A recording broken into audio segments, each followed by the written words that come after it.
terrifying home invasion in the middle of the day. A young man and his grandfather tied up at gunpoint, threatened and robbed.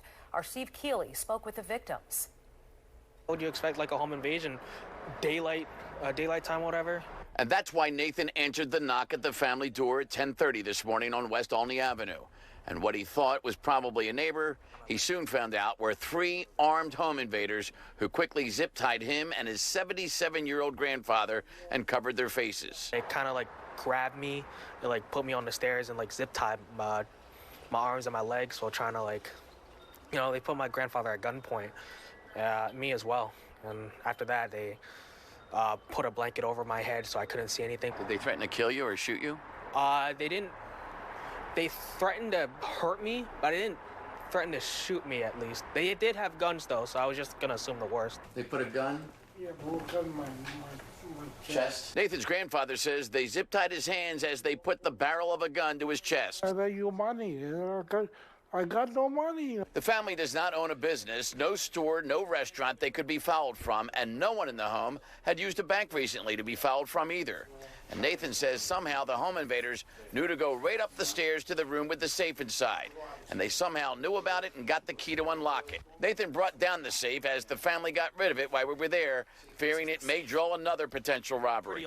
How do you think they knew that you had a safe with money inside?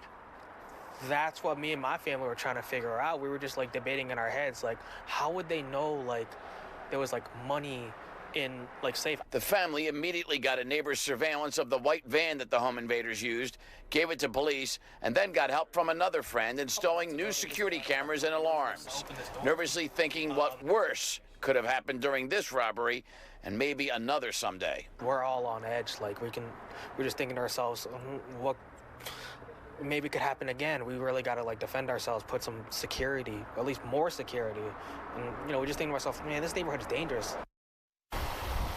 And so when we left, they were already installing alarms. They spent $300, $400 on new surveillance cameras because nobody got a clear shot from the neighbors' houses, just that short shot of the white utility van that these home invaders came and went in.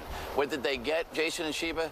$14,000, which are the grandparents' lifetime savings and the family's jewelry that they accumulated over the year. Nothing greatly expensive, but just mostly stuff that meant a lot to them from gifts throughout their lifetime. So this is a three-generation family, a tight-knit, strong family, and hopefully they'll get through this. But the big question is, how did anybody know that they had a safe there and where it was? That is such a question. I was asking them, did you get cable installed? Did you have a plumber over lately? They said I asked them more questions than the detectives did because it was boggling my mind, like how somebody even knew to go right for that room, to that closet, to where that safe was. How did they know that if nobody had been in that house and nobody told them about it?